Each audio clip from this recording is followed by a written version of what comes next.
Hi good morning everyone, ಎಲ್ಲರೂ ಹೇಗಿದ್ದೀರಾ? Welcome back to my YouTube channel. ಇವತ್ತು ನಾನು ಬೆಳಗ್ಗೆ ಒಂದು 8:30ಇಂದ ವಿಡಿಯೋ ಸ್ಟಾರ್ಟ್ ಮಾಡ್ತಾ ಇದ್ದೀನಿ. ಇವತ್ತು ನಾವು ಗೋವಾದಲ್ಲಿದ್ದೀವಿ. ನಿನ್ನೆ ನೈಟ್ 8 o'clock 8:30 ಹಂಗೆ ಹೊರಟಿದ್ದು, ಮಾರ್ನಿಂಗ್ 8:30 ಹಂಗೆ ರೀಚ್ ಆಗಿದ್ದೀವಿ. ಸ್ವಲ್ಪ ನೈಟೆಲ್ಲ ಅಲ್ಲಿ ಇಲ್ಲಿ ನಿಲ್ಲಿಸ್ಕೊಂಡು ಊಟ ಎಲ್ಲ ಮುಗಿಸ್ಕೊಂಡು ಬರೋ ಅಷ್ಟೊತ್ತಿಗೆ ಸ್ವಲ್ಪ ಲೇಟ್ ಆಗಿತ್ತಲ್ಲ, ಹಾಗಾಗಿ ಇನ್ನು ಯಾರೆಲ್ಲ ನನ್ನ ಚಾನಲ್ನ ಸಬ್ಸ್ಕ್ರೈಬ್ ಮಾಡ್ದಲ್ಲೇ ನೋಡ್ತಾ ಇದ್ದಾರೆ, ಸಬ್ಸ್ಕ್ರೈಬ್ ಮಾಡ್ಕೊಂಡು ನೋಡಿ, ಹಾಗೆ ವೀಡಿಯೋಸ್ ನೋಡಿ ಎಲ್ಲರೂ ಕೂಡ ಸಪೋರ್ಟ್ ಮಾಡಿ. ಇನ್ನು ಇವತ್ತು ಫಸ್ಟ್ ಡೇ ಗೋವಾದಲ್ಲಿ ಹೇಗೆಲ್ಲ ಇರುತ್ತೆ, ಯಾವ ಥರ ಎಂಜಾಯ್ ಮಾಡ್ತಿದ್ದೇನೆಲ್ಲ ನಿಮ್ಮ ಜೊತೆ ಶೇರ್ ಮಾಡ್ಕೋತೀನಿ. ಮಿಸ್ ಮಾಡ್ದೇನೆ ವಾಚ್ ಮಾಡಿ ಆಯಿತಾ. ಬನ್ನಿ ವಿಡಿಯೋ ಸ್ಟಾರ್ಟ್ ಮಾಡೋಣ. ಇನ್ನು ಮಾರ್ನಿಂಗ್ ಬಂದ ತಕ್ಷಣವೇ ನಮ್ಮ ಅಣ್ಣ ಬಂದು ಬೀಚ್ಗೆ ತಂದು ಬಿಟ್ಟಿದ್ದಾಯಿತು. ರೂಮಿಗೇನು ಹೋಗಲಿಲ್ಲ, ರೂಮ್ನ ಬುಕ್ ಮಾಡಿದ್ದು 2 AC ರೂಮು. ಎಷ್ಟು ಒಂದು 21 ಮೆಂಬರ್ಸ್ ಇದ್ವಿ, ಮಕ್ಕಳು ಎಲ್ಲ ಸೇರಿ. ಹಾಗಾಗಿ 2 AC ರೂಮ್ ಬುಕ್ ಮಾಡಿದ್ದು. ಅಲ್ಲಿಗೇನು ಹೋಗೋಕ್ಕೆ ಹೋಗಲಿಲ್ಲ, ಡೈರೆಕ್ಟ್ ತಂದು ಬೀಚ್ಗೆ ಬಿಟ್ಬಿಟ್ಟು ಅಣ್ಣ ಆಟ ಆಡಲಿ ಅಂತ. ಫಸ್ಟು ಮಾರ್ನಿಂಗ್ ಬಂದಿದ್ದೆ, ಬಾಗ ಬೀಚ್ ಇದೆಯಲ್ಲ ಆ ಬೀಚ್ಗೆ ತಂದು ಆಟ ಆಡಲಿ ಅಂತ ಬಿಟ್ಟ ಅಣ್ಣ. ನಾವು ಕೂಡ ಫ್ರೆಶ್ ಅಪ್ ಆಗಿ ಬ್ರಷ್ ಎಲ್ಲ ಮಾಡಿಕೊಂಡು ಟಿಫನ್ ಮಾಡ್ಕೊಂಡು ಹೋಗಿ ಅಂತ ಅವ್ನು ಆಲ್ರೆಡಿ ಹೇಳ್ದೆ. ಆವಾಗಲೇ ಆಲ್ರೆಡಿ ಟೈಮ್ ಬೇರೆ ಆಗಿತ್ತು. ನಾವು ಟಿಫನ್ ಏನು ಮಾಡೋಕ್ಕೆ ಹೋಗಲಿಲ್ಲ, ಡೈರೆಕ್ಟ್ ಮಕ್ಕಳು ಎಷ್ಟು ಖುಷಿ ಪಡ್ತಿದ್ದೆ ಅಂದರೆ ಫಸ್ಟ್ ಬೀಚಿಗೆ ಹೋಗಿದ್ದಾಯಿತು. ನಾವು ಟಿಫನ್ ಮುಗಿಸ್ಕೊಂಡು ಹೋಗಿದ್ರೆ ಇನ್ನೊಂದು ಸ್ವಲ್ಪ ಆಟ ಆಡ್ಬೋದಿತ್ತೇನೋ, ನಾವು ಅರ್ಜೆಂಟ್ ಮಾಡಿ ಬೀಚ್ ಒಳಗೆ ಫಸ್ಟ್ ಹೋದ್ವಿ. ಇನ್ನೇನು ಹೋಗ್ತಾ ಇದ್ದೀವಿ ಬೀಚ್ ಹತ್ರವ. ಅಲ್ಲಿ ಸುತ್ತಮುತ್ತ ಹೆಂಗೆ ಅಂದರೆ ಬರೀ ಶಾಪಿಂಗ್ ಜಾಸ್ತಿ, ಬಟ್ಟೆಗಳು ಜಾಸ್ತಿ, ಬಟ್ಟೆ ಮತ್ತು ಮಕ್ಳಿಗೆ ಬೇಕಾಗಿರೋವಂಥದ್ದು. ಇನ್ನು ಗೋವಾ ಅಂದರೆ ಚಡ್ಡಿ ಶರ್ಟ್ ಜಾಸ್ತಿ. ನನಗೆ ಅದೊಂದು ಗೊಂಬೆಗೆ ಹಾಕಿದ್ರಲ್ಲ, ತುಂಬ ಇಷ್ಟ ಆಯಿತು. ಜಾಸ್ತಿ ಅಲ್ಲ, ಅದೇ ಥರ ಒಂದೇ ಥರ ಹಾಕೊಂತಾರೆ. ಆ ಕಡೆ ಪ್ಲೇಸ್ಗಳಿಗೆಲ್ಲ ಹೋದರೆ ಎಲ್ಲರೂ ಮ್ಯಾಚಿಂಗ್ ಒಂದೇ ಥರ ಇರುತ್ತೆ. 2 days ಬೇಕಾದ್ರೆ ಅದನ್ನೇ ಹಾಕೊಂಡ್ಬಿಡ್ತಾರೆ. ಅದೇ ಗೋವಾದಲ್ಲಿ ಇದ್ದೀವಿ, ನಾವು ಹೋಗಿದ್ದೀವಿ ಅಂತ ಗೊತ್ತಾಗಬೇಕಲ್ಲ, ಹಾಗಾಗಿ ಅದೇ ಥರ ಚಡ್ಡಿ ಶರ್ಟ್ಗಳನ್ನೇ ಎಲ್ಲ ಮ್ಯಾಚ್ ಮಾಡಿ ಹಾಕೋತಾರೆ. ನನಗೆ ಇದರಲ್ಲಿ ಇನ್ನೊಂದು ಏನು ಇಷ್ಟ ಆಯಿತು ಅಂದರೆ, ಗೋವಾದಲ್ಲಿ ಮರಳು ತುಂಬ ಇಷ್ಟ ಆಯಿತು. ಇಷ್ಟು ಸಾಫ್ಟ್ ಇತ್ತು ಅಂದರೆ ಕಾಲಿಟ್ರೆ ನಂಗೆ ಅಷ್ಟು ಫೀಲ್ ಅನ್ನಿಸ್ತಿತ್ತು, ಕಾಲಿಗೆ ಒಂಥರ ಚೆನ್ನಾಗಿರ್ತಿತ್ತು. ನನಗೆ ಅಷ್ಟೊಂದು ಇಷ್ಟಪಡ್ತಿದ್ದೆ ಮಣ್ಣು. ಅಂದರೆ ಬಿಸಿಲಲ್ಲಿ ಮಾತ್ರ ಕಾಲಿಡೋಕ್ಕಾಗಲ್ಲ, ಅಷ್ಟು ಸುಟ್ಟೋಗ್ಬಿಡುತ್ತೆ ಆ ಥರ.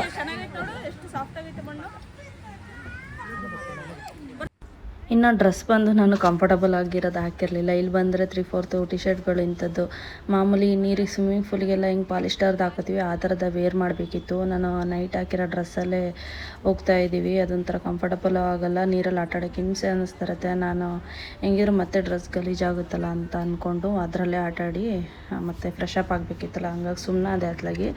ಎಲ್ಲರೂ ಕೂಡ ಆ ಥರ ಡ್ರೆಸ್ನೇ ವೇರ್ ಮಾಡಬೇಕು, ನೀರಲ್ಲೆಲ್ಲ ಆಟಾಡಲಿಕ್ಕೆ ಕಂಫರ್ಟಬಲ್ ಆಗಿರುತ್ತೆ. ಇಲ್ಲಾಂದರೆ ಕಾಟನ್ ವೇರು ಇಂಥದ್ದೇನಾದರೂ ವೇರ್ ಮಾಡಿದ್ರೆ ನಮಗೆ ಅದೇ ಒಂಥರ ವೆಯ್ಟ್ ಜಾಸ್ತಿ ಅನಿಸುತ್ತೆ, ಮತ್ತು ಒಂಥರ ಆಟಾಡಲಿಕ್ಕೆ ಹಿಂಸೆ ಆಗ್ತಿರುತ್ತೆ, ಕಂಫರ್ಟಬಲ್ ಆಗೋದು ಇಲ್ಲ. ಮತ್ತು ಮರಳೆಲ್ಲ ಅದಕ್ಕೆ ಹೋಗಿ ಸ್ಟೋರೇಜ್ ಆಗಿಬಿಡುತ್ತಲ್ಲ, ಅವಾಗಾಗಿ ವೆಯ್ಟ್ ಜಾಸ್ತಿ ಆಗಿಬಿಡುತ್ತೆ.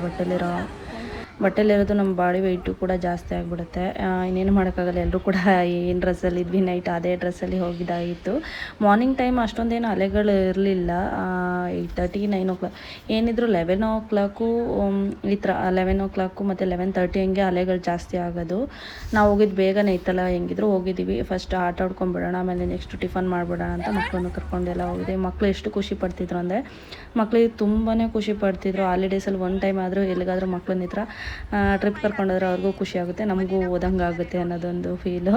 ಇನ್ನು ನಮಗಿಂತ ಮಕ್ಕಳೇ ಜಾಸ್ತಿ ಎಂಜಾಯ್ ಮಾಡೋದು. ಅಲ್ಲಿ ನೀರಿಂದ ಬಿಟ್ಟು ಬರೋಕ್ಕೆ ಮನಸ್ಸು ಬರ್ತಾ ಇರಲಿಲ್ಲ ಅವರಿಗೆ. ನಮಗೂ ಕೂಡ ನೀರಲ್ಲೇ ಇದ್ದರೆ ಹೆಂಗೆ ಒಂಥರ ಕೋಲ್ಡಾಗಿ ಒಂಥರ ತಣ್ಣಗಿರ್ತಿತ್ತು, ಅದೇ ಆಚೆಗೆ ಬಂದರೆ, ಬೀಚಿಂದ ಆಚೆಗೆ ಬಂದರೆ ತುಂಬ ಸೆಕೆ ಹೊಡಿತಿತ್ತು. ಇನ್ನು ನಮ್ಮ ಅಕ್ಕನ ಮಗ ಫಸ್ಟ್ನೇ ಅವನು ತುಂಬ ಹೆದರ್ಕೊತಿದ್ದ, ಫಸ್ಟ್ ಯಾಕೋ ಆಟಾಡೋಕ್ಕೆ ಬರೋಲ್ಲ ಅಂತ. ಹಾಗಾಗಿ ಆಚೆಲೇ ಅಲ್ಲಲ್ಲೇ ಇದು ಹತ್ರದಲ್ಲೇ ಆಟಾಡಿಸ್ತಾ ಇದ್ಲು. ಅಷ್ಟೊಂದೇನು ಅಲೆಗಳು ಇರಲಿಲ್ಲ, ಏನೂ ಇರಲಿಲ್ಲ. ಹಾಗಾಗಿ ಇನ್ನು ಐಫೋನ್ನ ನೀರೊಳಗೆ ಎಜ್ಜಿದ್ರೆ ಏನಾಗಲ್ಲ ಅಂತ ನನ್ನ ಹಸ್ಬೆಂಡ್ ಹೇಳ್ತಿದ್ರು. ಒಂದೊಂದು ಫೋನ್ ಆಗಿರುತ್ತೆ, ಒಂದೊಂದು ಫೋನು ನೀರಲ್ಲಿ ಎಜ್ಜಿದ್ರು ಹಾಳಾಗಿಬಿಡುತ್ತೆ. ಹಾಗಾಗಿ ಅದನ್ನೇ ಡಿಸ್ಕಸ್ ಮಾಡ್ತಾಯಿದ್ವಿ. ಹೌದಾ, ನನ್ನ ಸಿಸ್ಟರ್ನ ಕೇಳ್ತಿದ್ದು ಐಫೋನ್ ನೀರೊಳಗೆ ಹಾಕ್ಬೋದಾ ಅಂತ. ನೋಡಿ ಇಲ್ಲಿ ನಮ್ಮ ಅಕ್ಕನ ಮಗ ಒಳಗಡೆ ಬರ್ತಾಯಿಲ್ಲ, ಅಲ್ಲಿ ದೂರದಲ್ಲೇ ಆಟ ಆಡ್ತಾ ಇದ್ದಾನೆ. ಹಾಗಾಗಿ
ಬಂತು, ಎಲ್ರಿಗೂ ಕೂಡ ಹೊಟ್ಟೆ ಹಸಿಲಿಕ್ಕೆ ಸ್ಟಾರ್ಟ್ ಆಯಿತು. ಹಾಗಾಗಿ ಸ್ವಲ್ಪ ಹೊತ್ತು ಆಟ ಆಡ್ಬಿಟ್ಟು ಹೋಗಿ ಟಿಫನ್ ಮಾಡೋಣ ಫ್ರೆಶ್ ಅಪ್ ಆಗಿ ಅಂದ್ಬಿಟ್ಟು ಎಲ್ಲನೂ ಹೋಗೋಣ ಅಂತ ಹೋಗಿದ್ದು. ಫಸ್ಟ್ ಬಂದ ತಕ್ಷಣ ಅಲೆಗಳೆಲ್ಲ ಜಾಸ್ತಿ ಇರಲಿಲ್ಲ, ಕಡಿಮೆನೇ ಇದ್ದಿದ್ದರಿಂದ ಸ್ಲಿಪ್ಪರೆಲ್ಲ ಅಲ್ಲಲ್ಲೇ ಬಿಟ್ಟಿದ್ದು. ನಾವಂತೂ ಗಾಡಿಲೇ ಬಿಟ್ಟು ಬಂದಿದ್ದು. ಒಂದು 3-4 ಜನ ಏನೋ ಬಂದುಬಿಟ್ಟು ಮರಳಲ್ಲಿ ಬಿಸಿ ಜಾಸ್ತಿ ಆದಾಗ ಓಡಾಡೋಕ್ಕಾಗಲ್ಲ ಅಂತ ಸ್ಲಿಪ್ಪರ್ ಬಂದಿದ್ರು. ಅದ್ರ ನನ್ನ ಹಸ್ಬೆಂಡು ಕೂಡ ಅಲ್ಲಲ್ಲೇ ಹತ್ರದಲ್ಲಿ ಬಿಟ್ಟಿದ್ರು, ಅಲೆಗಳು ಯಾವುದು ಜಾಸ್ತಿ ಇರಲಿಲ್ಲ ಅಂತ. ಆಮೇಲೆ ನೋಡಿದ್ರೆ ಹೋಗ್ತಾ ಹೋಗ್ತಾ ಅಲೆಗಳು ಜಾಸ್ತಿ ಆಗಿದ್ರಿಂದ ಸ್ಲಿಪ್ಪರು ಸಹ ಅದರೊಳಗೆ ಹೋಗ್ಬಿಡ್ತು. ಸ್ಲಿಪ್ಪರ್ ಅಂತೂ ಒಂದು 2-3 ಜನ ಸಿಕ್ತು. ನನ್ನ ಹಸ್ಬೆಂಡ್ ಒಂದು ಸ್ಲಿಪ್ಪರ್ ಇತ್ತು, ಒಂದು ಸ್ಲಿಪ್ಪರ್ ಸಿಗಲಿಲ್ಲ. ಅಲೆಗಳು ತಗೊಂಡೋಗಿ ಯಾವುದೇದೋ ಒಂದು ಮೂಲೆಗೆ ಹಾಕಿಬಿಟ್ಟಿತ್ತು, ಒಂದು ಸ್ಲಿಪ್ಪರ್ ಸಿಕ್ಕಲಿಲ್ಲ. ಹಾಗಾಗಿ ಅದನ್ನೇ ಹುಡ್ಕೊಂಡು ಕೂತಿದ್ರು. ಒಂದು ಸ್ಲಿಪ್ಪರ್ ಸಿಕ್ತು, ಇನ್ನೇನು ಒಂದು ಸ್ಲಿಪ್ಪರಲ್ಲಿ ಇನ್ನೇನು ಮಾಡೋಕ್ಕಾಗಲ್ಲ ಅಂತ ಅಲ್ಲೇ ಎಷ್ಟು ಬಂದಿದ್ದಾಯಿತು. ಎಲ್ಲರೂ ಕೂಡ ಹೇಳೋದಂದರೆ ದೇವಸ್ಥಾನಗಳಿಗೆಲ್ಲ ಹೋದರೆ ಸ್ಲಿಪ್ಪರ್ಗಳು ಕಳೆದೋದ್ರೆ ಒಳ್ಳೇದು ಅಂತಾರೆ. ಇಲ್ಲಿ ನೋಡಿದ್ರೆ ಬೀಚಲ್ಲಿ ಬಂದು ಸ್ಲಿಪ್ಪರ್ ಕಳೆದೋಯ್ತು. ಆಯಿತು ಅಂದರೆ ಯಾರೂ ಎತ್ಕೊಂಡು ಹೋಗಲಿಲ್ಲ, ಅದು ಅಲೆಗಳಿಂದ ಆಗಿದ್ದು. ಹೇಳ್ಬೇಕು ಅಂದರೆ ಅದನ್ನು ದೂರದಲ್ಲಿ ಬಿಡಬೇಕಾಗಿತ್ತು ಸ್ಲಿಪ್ಪರ್ನ, ಅಲೆಗಳು ಆಮೇಲೆ ಜಾಸ್ತಿ ಆಗುತ್ತಲ್ಲ. ಹಾಗಾಗಿ ಅವ್ರು ನೋಡಿದ್ರೆ ಎಲ್ಲರೂ ಕೂಡ ಹತ್ರದಲ್ಲೇ ಬಿಟ್ಟಿದ್ರು. ಇನ್ನು ಎಲ್ಲ ಫ್ರೆಶ್ ಅಪ್ ಆಗಿ ಈಗ ಟಿಫನ್ ಮಾಡೋಕ್ಕೆ ಹೋಗೋಣ ಅಂತ ಹೋಗ್ತಾ ಇದ್ದೀವಿ.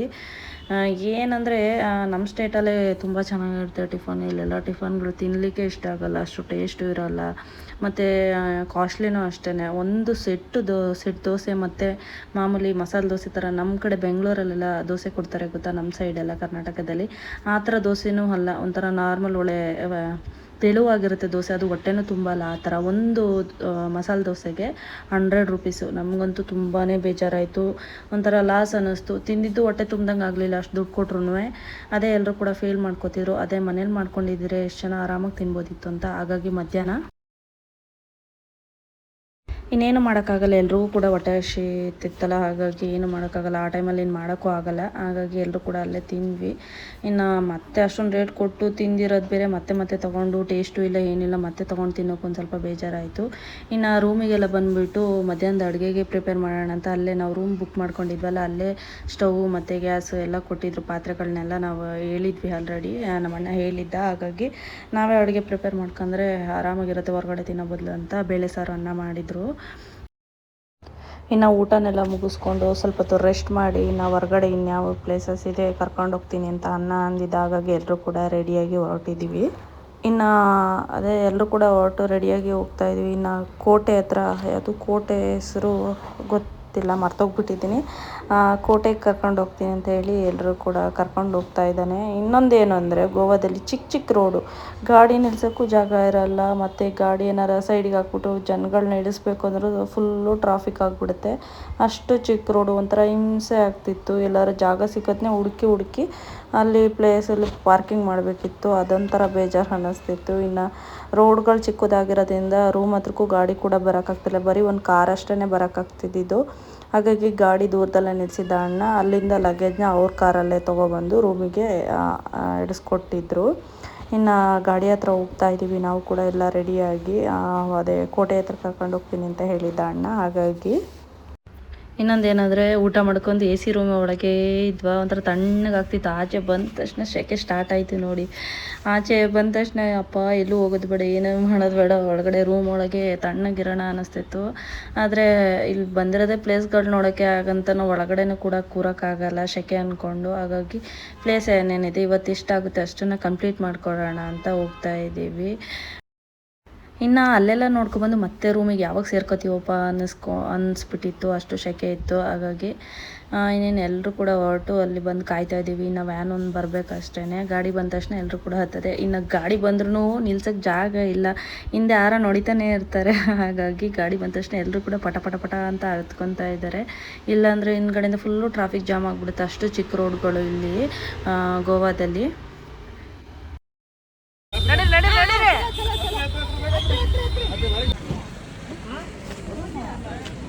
ಅವಳಿಗೆ ಕೊಡ್ತಾ ಇದ್ರೆ ಆಗುತ್ತಾ? ಅವಳಿಗಾಗುತ್ತೆ.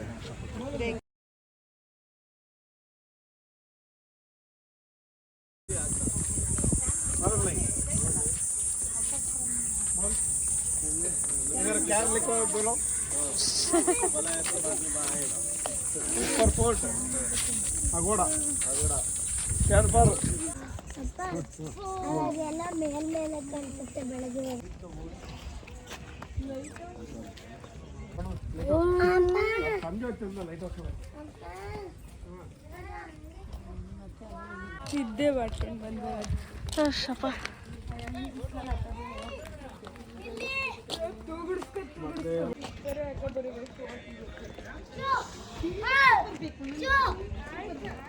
ಇಲ್ಲ ನೀರು ಹೋಗುತ್ತಾ ಶೂ ಹಾಕೊಂಬರ್ಬೇಕಾ ಇಲ್ಲ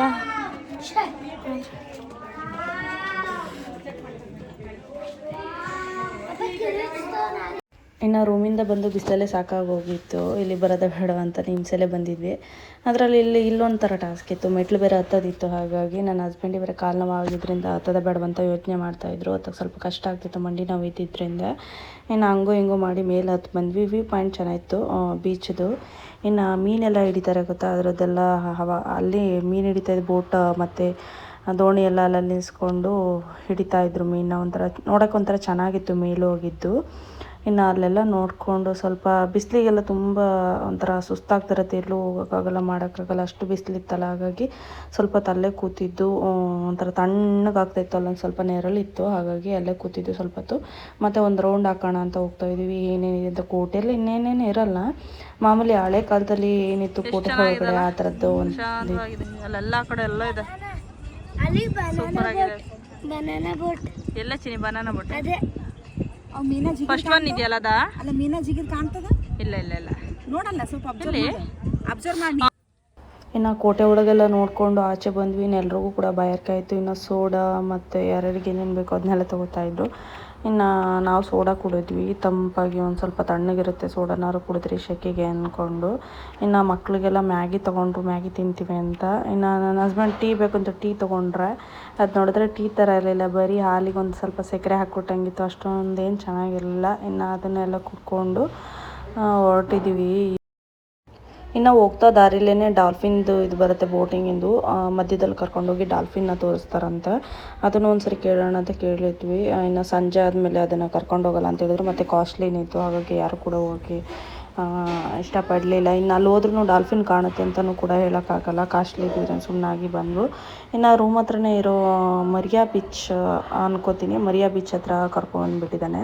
ಇನ್ನು ಸಂಜೆ ಆಗಿತ್ತಲ್ಲ, ಹೆಂಗಿದ್ರೂ ಶಾಪಿಂಗ್ ಬೀಚೆಲ್ಲ ನೋಡಿಕೊಂಡು ಶಾಪಿಂಗ್ ಮಾಡ್ಕೊಂಡು ಬರಲಿ ಅಂತ ಇಲ್ಲಿಗೆ ಕರ್ಕೊಬಂದುಬಿಟ್ಟ. ಇಲ್ಲೂ ಒಂಥರ ಪ್ಲೇಸ್ ಚೆನ್ನಾಗಿತ್ತು. ಇದು ಕೂಡ ವಾಕೇಬಲ್ ರೂಮಿಗೆ ಹತ್ರ ಇತ್ತು. ಹಾಗಾಗಿ ಸ್ವಲ್ಪ ಹೊತ್ತು ಬೀಚ್ ಹತ್ರ ಸ್ವಲ್ಪ ಹೊತ್ತು ಕೂತ್ಕೊಂಡು ಟೈಮ್ ಸ್ಪೆಂಡ್ ಮಾಡಿ ಇನ್ನು ಶಾಪಿಂಗ್ ಎಲ್ಲ ಮುಗಿಸ್ಕೊಂಡು ಹೋಗ್ಬೋದು ಅಂತ ಅಂದ್ಕೊಂಡು. ಇನ್ನು ನಾವೇನೇನು ಶಾಪಿಂಗ್ ಏನು ಮಾಡೋಕ್ಕೆ ಹೋಗಲಿಲ್ಲ, ಅಲ್ಲೇನೂ ಕೂಡ ಇಷ್ಟ ಆಗಲಿಲ್ಲ. ಬಟ್ಟೆಗಳು ತೊಗೋಬೋದಿತ್ತು, ಒಂದೊಂದು ಚೆನ್ನಾಗಿತ್ತು, ಒಂದೊಂದೇನು ಅಷ್ಟೊಂದೇನು ಚೆನ್ನಾಗಿರಲಿಲ್ಲ ಕ್ವಾಲಿಟಿ. ಹಾಗಾಗಿ ಇಲ್ಲಿ ಬಂದ್ವಿ ನಾವು ಬೀಚ್ ಹತ್ರ. ಇಲ್ಲಿ ನೋಡ್ತಿರ್ಬೋದು, ಇಲ್ಲೂ ಕೂಡ ಎಷ್ಟು ಜನ ಇದ್ದಾರೆ ಅಂತ. ಇಲ್ಲಿ ಗೋವಾದಲ್ಲಿ ಹೆಂಗೆ ಅಂದರೆ ಡೇಗಿಂತ ನೈಟ್ ಹೊತ್ತೇ ಸಖತ್ತಾಗಿರುತ್ತೆ. ಲೈಟಿಂಗ್ಸ್ ಆಗಲಿ, ಅಲ್ಲಿ ಜಾಸ್ತಿ ಜನ ನೈಟ್ ಹೊತ್ತೇ ಇರೋದು, ಎಂಜಾಯ್ ಮಾಡೋದಾಗಲಿ. ಇನ್ನು ಸನ್ಸೆಟ್ ಕೂಡ ಆಗ್ತಾಯಿತ್ತು ನಾವು ಬಂದಿದ್ದ ಟೈಮಲ್ಲಿ. ಒಂಥರ ಚೆನ್ನಾಗಿತ್ತು ನೋಡೋದಕ್ಕೆ. ಹಾಗಾಗಿ ಇನ್ನು ನಾವು ಅಲ್ಲೊಂತ ಫಸ್ಟ್ ಹೋಗಿದ್ದು ಬೆಳಗ್ಗೆ ಕೇಳಿದ್ವಲ್ಲ, ಬೀಚ್ ಹತ್ರ ಹೋಗಿದ್ವಲ್ಲ, ಅಲ್ಲಿ ಬೋಟಿಂಗ್ ಕೇಳಿದಾಗ 400 ಏನೋ ಹೇಳಿದ್ರು. ಇಲ್ಲಿ ಬಂದಾಗ ಕೇಳಿದಾಗ ಫಸ್ಟು 300 ಹೇಳಿದ್ರು. ಆಮೇಲೆ ಕಡಿಮೆ ಮಾಡಿಕೊಂಡು 200ಗೆಲ್ಲ ಒಪ್ಕೊಂಡು ಒಬ್ರೊಬ್ರಿಗೆ 200 ಬಿತ್ತು. ಬೋಟಿಂಗ್ ಹೋಗೋಣ ಅಂತಲೂ ಪ್ಲ್ಯಾನ್ ಮಾಡ್ಕೊಂಡ್ವಿ. ಹಾಗಾಗಿ ಒಂದೇ ಬೋಟಲ್ಲೆಲ್ಲ ಹೋಗೋಕ್ಕಲ್ಲ, ಎಷ್ಟು ಜನ ಒಂದು ಬೋಟಲ್ಲಿ ಇಷ್ಟು ಜನ ಅಂತ ಇರುತ್ತೆ. ಹಾಗಾಗಿ ನಾವು 2 ಬೋಟಲ್ಲಿ ಹೋದ್ವಿ, 2 ಬೋಟಲ್ಲಿ ಕರ್ಕೊಂಡು ಹೋದ್ರು. ಇನ್ನು ಇಲ್ಲೊಂದು ಬನಾನಾ ಬೋಟ್ ಅಂತ, ಅದರಲ್ಲಿ ಒಂಥರ ಚೆನ್ನಾಗಿತ್ತು. ಒಂದು ರೌಂಡ್ ಏನೋ ಕರ್ಕೊಂಡು ಹೋಗ್ತಾರೆ, ಲಾಸ್ಟಿಗೆ ತಂದು ಎತ್ತಾಕ್ತಿದ್ರು. ಅದು ನೋಡಿದ ತಕ್ಷಣ ನನಗೆ ಸ್ವಲ್ಪ ಭಯ ಆಗ್ತಾಯಿತ್ತು. ಏನೋ ಒಂಥರ ಲಾಸ್ಟಿಗೆ ತಂದು ಎತ್ತಾಕ್ಬಿಡ್ತಾರಲ್ಲ, ಭಯ ಆಯಿತು. ಆದ್ರೂ ಅದೊಂದು ಸ್ವಲ್ಪ ಪಲ್ಟಿ ಆಗ್ತಿರೋ ಥರ ಇತ್ತು, ಏನೋ ಒಂಥರ ನಮಗೆ ಭಯ ಅದರಲ್ಲೆಲ್ಲ ಹೋಗಿ. ನನ್ನ ಹಸ್ಬೆಂಡ್ ಪ್ಯಾರಾಚೂಟಲ್ಲಿ ಹೋಗ್ತೀಯ ಅಂತ ಕೇಳ್ತಿದ್ರು. ಅದೊಂದು ಸರಿ ಮೊಬೈಲಲ್ಲಿ ನೋಡಿದ್ದೆ, ಪ್ಯಾರಾಚೂಟಲ್ಲಿ ಹೋಗುವಾಗ ಅದು ಕಟ್ಟಾಗಿರೋದನ್ನ. ನಾನಂತೂ ಹೋಗಲ್ಲ ಅಂದೆ. ಅದರಲ್ಲೂ ಅದು ಇಷ್ಟಿತ್ತು ಒಂದು ಪ್ಯಾರಾಚೂಟು, 1,500 ಏನೋ ಇತ್ತು ಒಬ್ಬರಿಗೆ. ಅಷ್ಟೊಂದೆಲ್ಲ ದುಡ್ಡು ಕೊಟ್ಟು ಯಾಕೆ ಹೋಗೋದು ಸುಮ್ಮನೆ. ಆಮೇಲೆ ಅಷ್ಟೊಂದು ಇಂಟ್ರೆಸ್ಟ್ ಇರಲಿಲ್ಲ, ತುಂಬ ಭಯನೂ ಇತ್ತು. ಇನ್ನು ಸಂಜೆ ಟೈಮ್ ಅಲೆಗಳು ಜಾಸ್ತಿ ಇರೋದ್ರಿಂದ ಬೋಟೆಲ್ಲ ಏರುಪೇರು ಆಗ್ತಾಯಿತ್ತು. ಅದು ಸ್ವಲ್ಪ ಭಯ ಆಗ್ತಿತ್ತು ಬೋಟಲ್ಲಿ ಹೋಗೋಕ್ಕೆ ಸಂಜೆ ಹೊತ್ತು. ಆದ್ರೂ ಎಲ್ಲ ಟೈಮಲ್ಲೇನು ಒಂದೇ ಥರ ಇರಲ್ಲ, ಆರಾಮಾಗಿ ಹೋಗ್ಬೋದು. ಹಾಗಾಗಿ ಬೆಳಗ್ಗೆ ಹೇಳಿದ್ದು ಬೋಟಲ್ಲಿ 400 ರೂಪಾಯಿ ಕೇಳಿದ್ರು, ಇವಾಗ 200 ರೂಪಾಯಿಗೆ ಹೆಂಗೆ ಮಾಡಿಕೊಂಡ್ರು ಎಲ್ಲರಿಗೂ. ಹಾಗಾಗಿ ಎಲ್ಲರೂ ಕೂಡ ಬೋಟಿಂಗಲ್ಲಿ ಹೋಗೋಣ ಅಂತ ಹೊರಟಿದ್ದೀವಿ. ಬೋಟಿಂಗಲ್ಲಿ ಹೆಂಗೆ ಅಂದರೆ ಒಂದು ರೌಂಡ್ ಹಿಂಗೆ ಹೋಗ್ಬಿಟ್ಟು ಒಂದು ರೌಂಡು ಕರ್ಕೊಂಬರ್ತಾರೆ. ಒಂಥರ ಚೆನ್ನಾಗಿತ್ತು, ಒಂಥರ ಖುಷಿನೂ ಆಯಿತು. ಹೋಗಿದ್ದಕ್ಕೊಂದು ಬೋಟಲ್ಲಿ ಹೋದ್ವಲ್ಲ ಅಂತ ಒಂದು ಖುಷಿ ಆಯಿತು. 2 3 ಹಿಪ್ ಹಿಪ್ ಹಾಯ್ ಮಾಡಿ.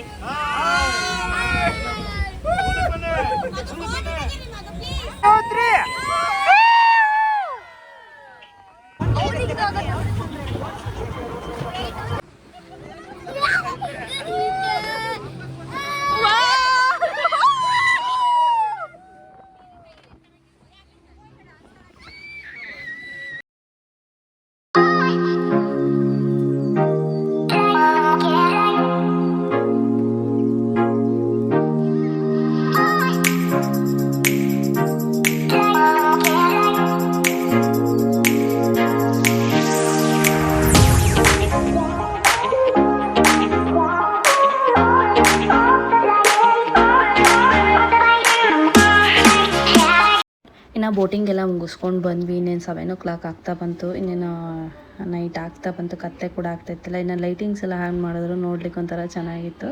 ಇನ್ನು ಅಲ್ಲಿ ಫೋಟೋಸ್ ತೊಗೊಳೋಕ್ಕೆ ಎಲ್ಲದು ಕೂಡ ಒಂಥರ ಆರ್ಟ್ ಸಿಂಬಲು ಯಾವ ಥರ ಅರೇಂಜ್ ಮಾಡಿದ್ರು. ನಾವು ಹೋಗಿ ಸ್ವಲ್ಪ ಫೋಟೋನೆಲ್ಲ ತೊಗೊಂಡ್ವಿ. ಒಂಥರ ಚೆನ್ನಾಗಿತ್ತು. ಇವತ್ತಿನ ಡೇ ಹೀಗಿತ್ತು, ನಿಮ್ಮ ಜೊತೆನೂ ಕೂಡ ಶೇರ್ ಮಾಡಿದ್ದೀನಿ. ಓಕೆ, ನೆಕ್ಸ್ಟ್ ಡೇ ಯಾವ ಥರ ವೀಡಿಯೋಸ್ ಇರುತ್ತೆ ಅದನ್ನು ನೋಡಿ ನನಗೆ ಸಪೋರ್ಟ್ ಮಾಡಿ ಅಂತ ಇನ್ನು ಈ ವಿಡಿಯೋನ ಇಲ್ಲಿಗೆ ಎಂಡ್ ಮಾಡ್ತಾಯಿದ್ದೀನಿ. ಈ ವಿಡಿಯೋ ಇಷ್ಟ ಆದರೆ ಒಂದು ಲೈಕ್ ಮಾಡಿ, ಶೇರ್ ಮಾಡಿ, ಸಬ್ಸ್ಕ್ರೈಬ್ ಮಾಡ್ಕೊಳ್ಳಿ. ಯಾರೆಲ್ಲ ನನ್ನ ಚಾನಲ್ನ ಸಬ್ಸ್ಕ್ರೈಬ್ ಮಾಡ್ದಲೇ ನೋಡ್ತಾ ಇದ್ರೆ ಸಬ್ಸ್ಕ್ರೈಬ್ ಮಾಡ್ಕೊಂಡು ನೋಡಿ. ಬೆಲ್ಲೈಕನ್ನ ಕ್ಲಿಕ್ ಮಾಡಿ, ಫಸ್ಟ್ ನೋಟಿಫಿಕೇಷನ್ ನಿಮಗೆ ಬರುತ್ತೆ. ಮಿಸ್ ಮಾಡ್ದೇ ನೆಕ್ಸ್ಟ್ ವೀಡಿಯೋನು ಇದೇ ಥರ ವೀಡಿಯೋ ನೋಡಿ ಸಪೋರ್ಟ್ ಮಾಡ್ತಾಯಿರಿ. Thank you for watching.